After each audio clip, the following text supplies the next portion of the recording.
My bill is about one thing, and that is stopping the Chinese Communist Party and Chinese companies that act on their behalf from compromising our telecommunications networks and stopping them from jeopardizing American national security and the important data that all Americans hold sacred.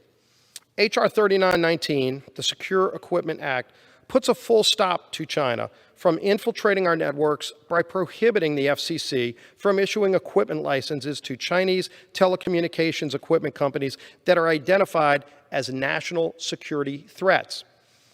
This legislation builds off the important work of the Energy and Commerce Committee when it came together in a bipartisan manner in 2019, as Chairman Pallone mentioned on his critical legislation that will address the threat of China by getting the Secure and Trusted Communications Networks Act signed into law.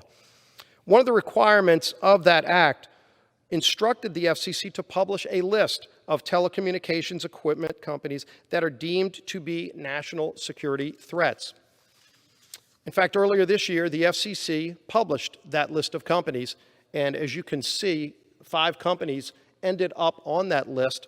All of these companies are Chinese companies that are either partly or wholly owned by the Chinese government and who have ties to the CCP.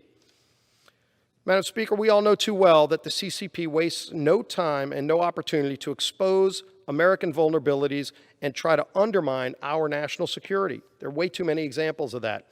Since all Chinese companies are subject to Chinese national security laws, at any point, the CCP could choose to exploit these listed companies and require them to tap into their access in American networks to gain critical, sensitive data, both from individuals as well as sensitive government information.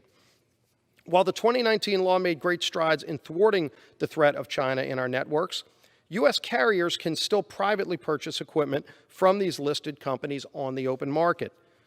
By prohibiting the FCC from issuing any equipment license to these companies that are listed as national security threats, our bill seeks to close the gap in existing law and slam the door on jeopardized Chinese equipment from threatening our American networks and from threatening the privacy and the data of American families. Madam Speaker, the time has never been more urgent.